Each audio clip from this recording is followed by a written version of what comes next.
Good morning students. Integral calculus के इस video में आज हम लेंथ ऑफ प्लेन कर्व्स यानी कि रेक्टिफिकेशन के बारे में पढ़ेंगे। समतल वक्रों की लंबाइयाँ जो होती है उसे हम चापकलन भी कहते हैं। ये हमारा चैप्टर 4 है। इस चैप्टर में हम कोई भी प्लेन ले लें, अगर हमने एक्स वाई प्लेन लिया, सपोज़ ये एक्स है और ये हमारा वाई है, तो ये जो एक्स वाई प्लेन हुआ हमारा, इस एक्स वाई प्लेन पे मान लेते हैं कि हमने कोई ये कर्व लिया। इस कर्व में ये बिंदु ए है और ये बिंदु बी है। तो इन ए से बी के बीच की जो दूरी है, उस दूरी को ज्ञात करने की विधि को हम रेक्टिफिकेशन या चापकलन विधि कहते हैं, और इसकी दूरी को सपोज हम एस से डिनोट करते हैं।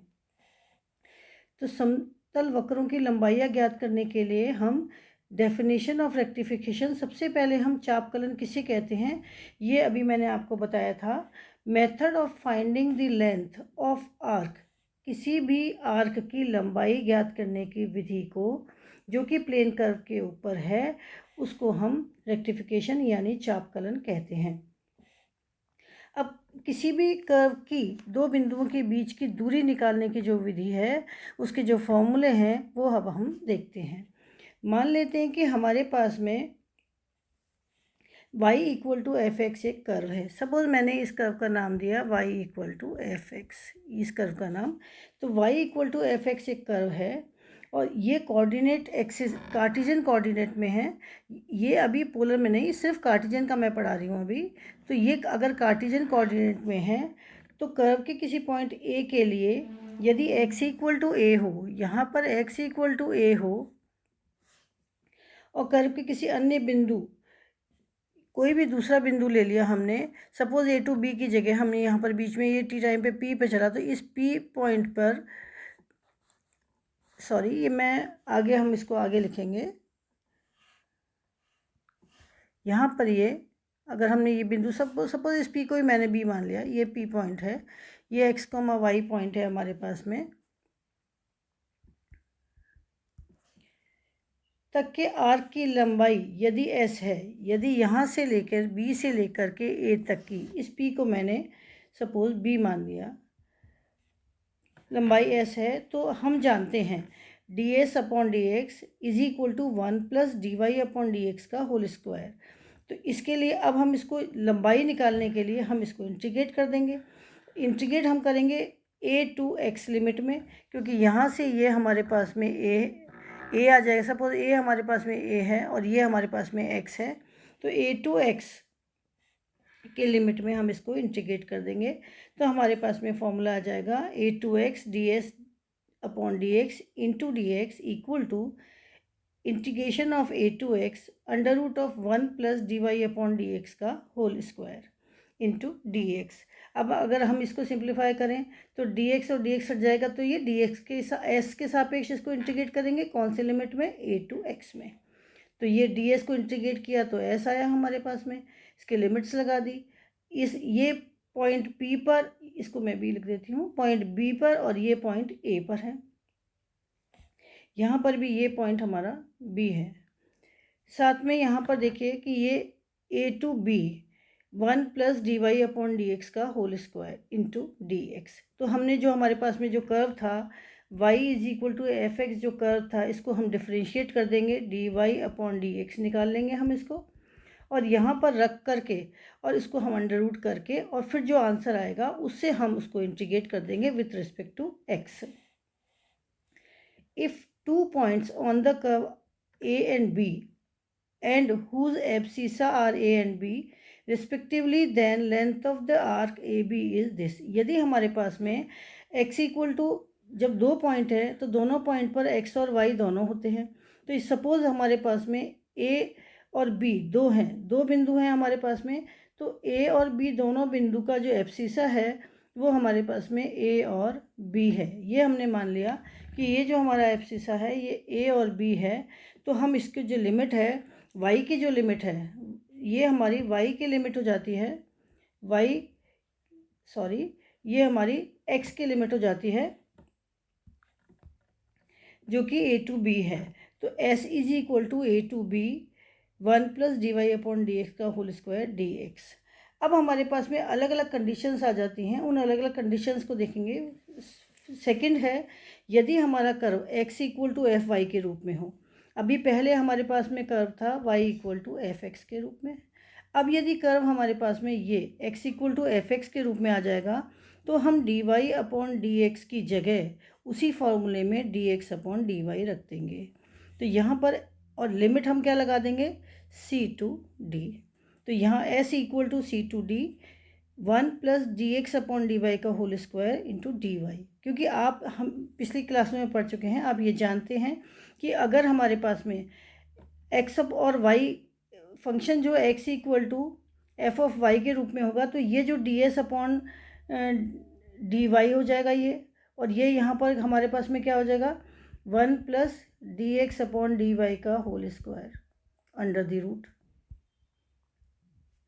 ये हो जाएगा। तो इससे हम फिर इसको यहाँ पर ये इस तरह से इंटीग्रेट करेंगे तो ये आंसर आ जाएगा।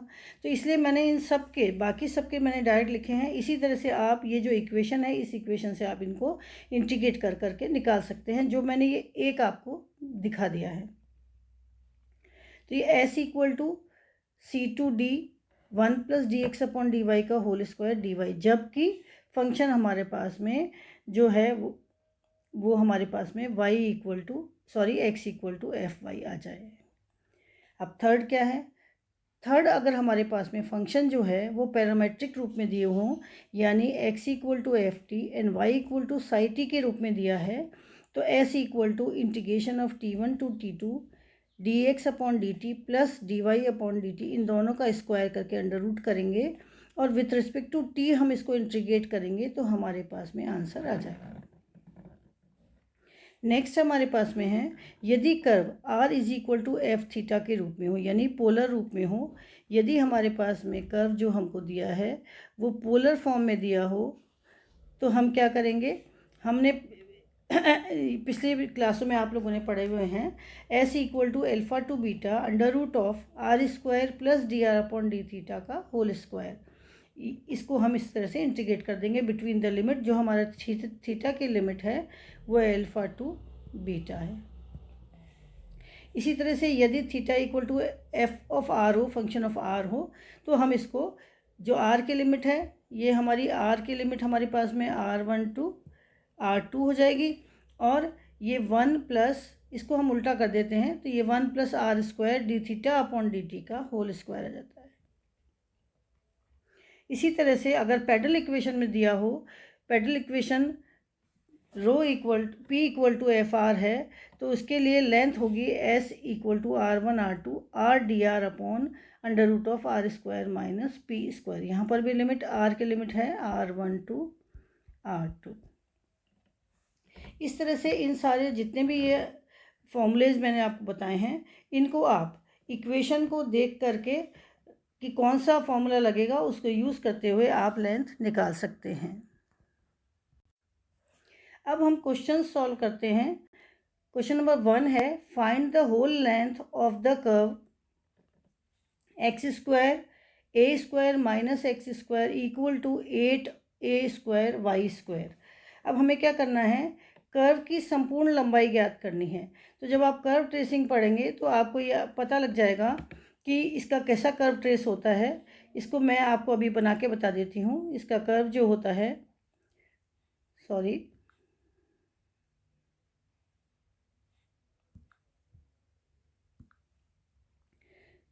सॉल्यूशन हमारा है, पहले हम कर्व बनाएंगे सबसे पहले। तो ये जो हमारी समीकरण है, इस समीकरण का जो कर्व बनता है वो इस तरह का कर्व बनता है। तो ये दोनों ये समान है, डायग्राम में आपको समान नहीं दिख रहे हैं, पर ये आप इनको समान बनाएंगे। ये दोनों जो लूप हैं, ये दोनों लूप बिल्कुल सेम बनेंगे। तो ये जो दिए हुए कर्व हैं हमारे पास में, ये हमारे पास में एक्स एक्सिस है, ये हमारे पास में वाई एक्सिस है। तो ये जो दिए हुए कर्व हैं, ये हमारे एक्स एक्सिस और वाई एक्सिस के सापेक्ष सममित है।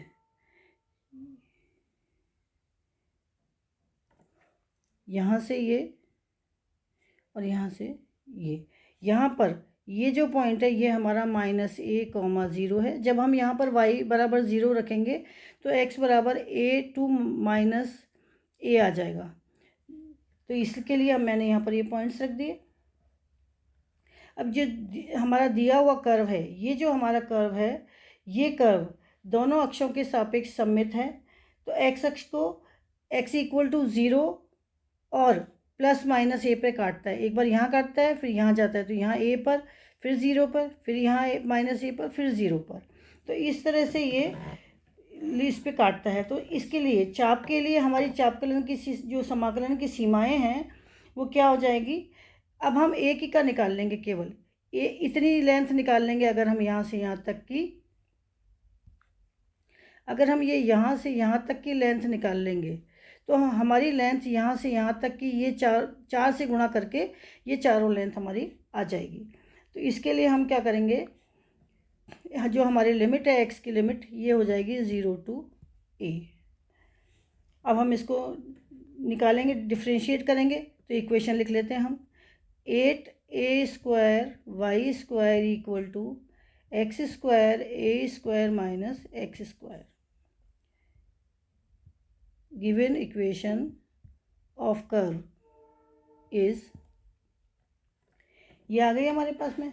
अब हम यहाँ पर इसको डिफ्रेंशिएट कर देते हैं, क्योंकि हमें जो फॉर्मूला लगाना है उसमें 1/dy/dx चाहिए। तो ये हो गया हमारे पास में 16a² × y dy/dx = first function into this differential of second function. तो ये हो गया -2x plus a² - x² into 2x। और सिंप्लीफाई करेंगे हम इसको, 2x को बाहर निकाल दिया तो हमारे पास में आ गया, सॉरी 2x, यहाँ से ये और यहाँ से ये बाहर निकाल दिया।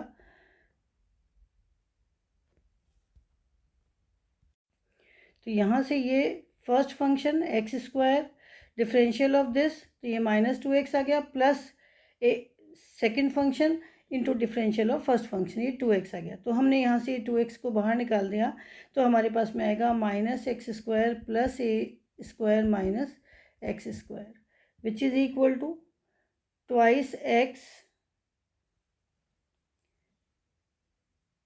Into a² - 2x², which is equal to 2a² x - 4x³। तो ये हमारे पास में आया। तो इससे हम इसको निकाल लेंगे, इसलिए dy/dx = a² - 2x² into x divided by 2x divided by 16a² y, which is equal to a² - 2x² into x, 2 से 2 कैंसिल कर दिया हमने यहाँ पर, ये 8 आ गया, ये हो गया 8a² y। और 1 + dy/dx का whole square is equal to 1 + a² - 2x² into x upon 8a² y का होल स्क्वायर। क्योंकि हमको 1 + dy/dx का होल स्क्वायर का अंडर रूट निकालना है, तो हम इसको सिंप्लीफाई कर लेंगे पहले और उसके बाद में उसका अंडर रूट निकालेंगे। तो 1 + x² a² - 2x² का होल स्क्वायर, यहाँ से इन दोनों को स्क्वायर कर दिया, इसको और इसको स्क्वायर कर दिया, इसको भी स्क्वायर कर दिया नीचे वाले को। तो ये हो गया 64a4 into y, which is equal to 1 + x² a² - 2x² का whole square upon 8a² x², यहाँ हमने y की वैल्यू रख दी तो ये आ जाएगा a² - x²। हमने क्या किया, 8a², 8 चूँकि हमें दिया हुआ है 8a² y² equal to x² into a² minus x²। तो यहाँ पर हमने ये जो हमको दिया हुआ है यहाँ पर ये, इससे हमने वैल्यू यहाँ पर रख दी। अब हम इसको और सिंप्लीफाई करेंगे, तो सिंप्लीफाई करने पे ये आएगा 3a²। इसको इधर से एलसीएम ले लीजिए और सिंप्लीफाई करेंगे तो हमारे पास में 3a² माइनस ट्वाइस x² का whole square upon 8a² a² minus x²। ये आ जाएगा हमारे पास में। तो लेंथ ऑफ रेक्टिफिकेशन क्या आ जाएगा, रेक्टिफिकेशन लेंथ ऑफ आर्क, चाप की लंबाई, वो हमारे पास में आ जाएगी 4 of integration of 0 to a 1 plus dy upon dx का whole square under the root into dx, जो मैंने आपको फॉर्मूला लिखाया था। इसमें अब हम वैल्यू रख देंगे, तो ये जो हमारी वैल्यू निकली है इसको हम रखेंगे which is equal to length s equal to 4 0 to a 3a² minus twice x²,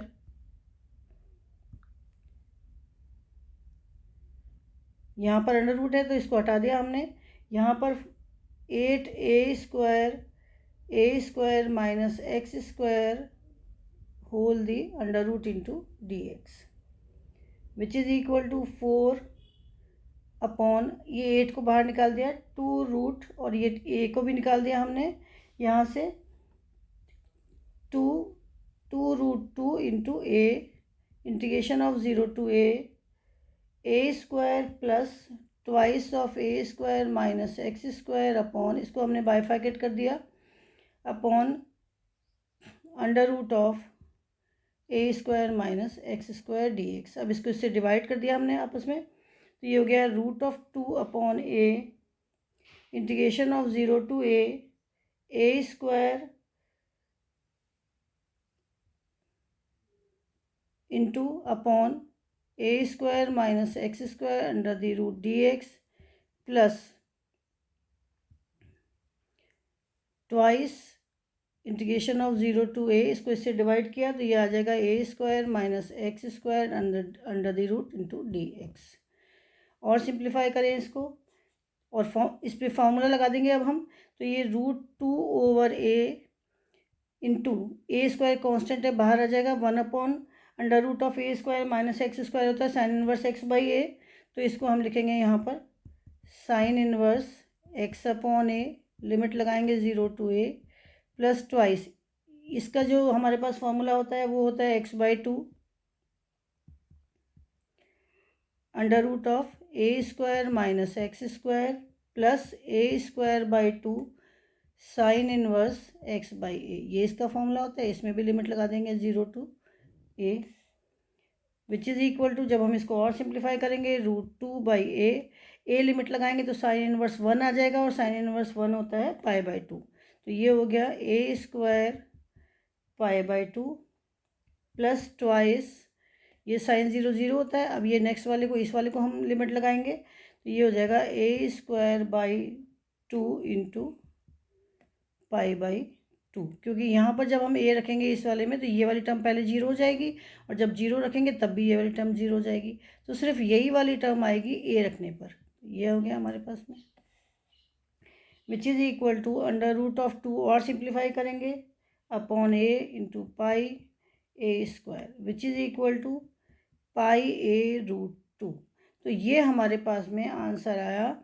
जो हमको जो कर्व दिया हुआ है उसकी लेंथ निकालने के लिए जब कहा था तो उस लेंथ को हमने निकाला, तो जो हमारे पास में ये जो कर्व है, इस कर्व की ये होल लंबाई यहाँ से लेके पूरी, यहाँ से लेके ये सारी लंबाई जितनी भी इसकी पैरामीटर है, इस पैरामीटर का जो हमने निकाला तो हमारे पास में ये आंसर आया।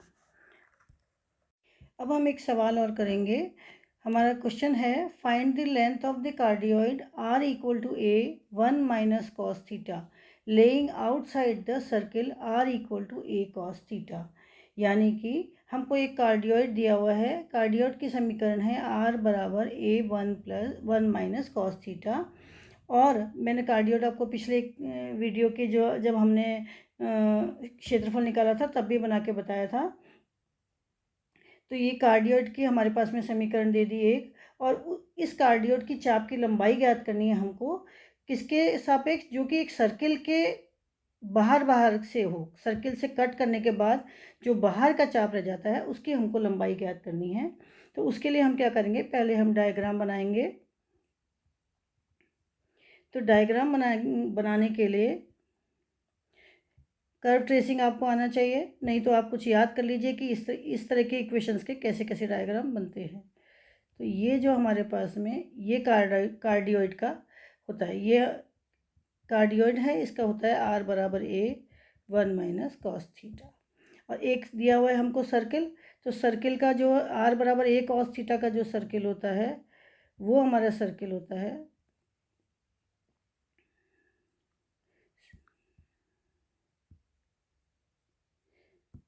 वो हमारा सर्किल है ऐसे। अब ये जो सर्किल हमारा बनाया है हमने,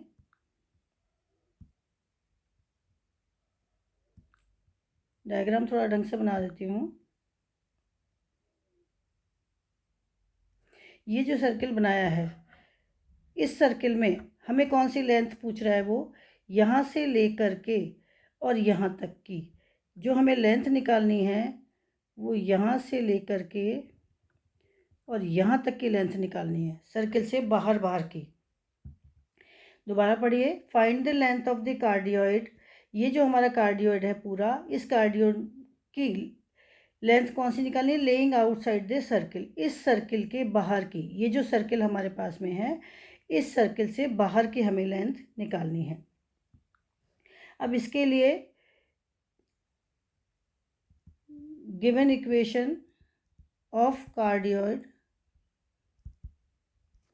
इज R बराबर A1 - cos theta and equation of circle is R = 2 cos theta. अब ये दोनों कहाँ कट करेंगे, तो हम इन दोनों को बराबर कर दें। तो R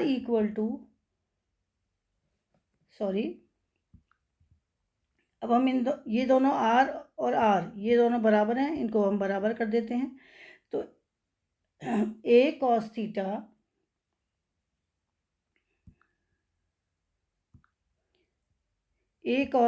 equal to A × 1 - cos of theta, ये हमारे पास में आ गया। अब इसमें अगर हम इसको सिंप्लीफाई करेंगे तो cos थीटा इक्वल टू आ जाएगा 1/2, और थीटा इक्वल टू कितना हो गया 60 डिग्री इज इक्वल टू π/3। इसलिए दोनों कर्व थीटा इक्वल टू π/3, ये जो हमारे पास में है point P, theta equal to यहाँ पर क्या आएगा π/3। इस π/3 पर हमको ये कट करते हैं। यहाँ पर ये थीटा इक्वल टू होता है π/2, यहाँ थीटा इक्वल टू होता है 0, और यहाँ थीटा इक्वल टू हमारे पास में होता है पाई। ये आप सब जानते हैं। तो दोनों कर्व हमारे थीटा इक्वल टू π/3 पे कट करते हैं, और ये हमारे पास में एक्स के सापेक्ष सममित है, यानी कि सिमेट्री है। तो यहाँ से ये जो ये है, इसके ऊपर का जो ये है और नीचे का ये समान है, तो हम 2 से गुणा कर देंगे इसको। तो इसके लिए वही जो पोलर का फॉर्मूला मैंने आपको लिखाया है लेंथ का, तो लेंथ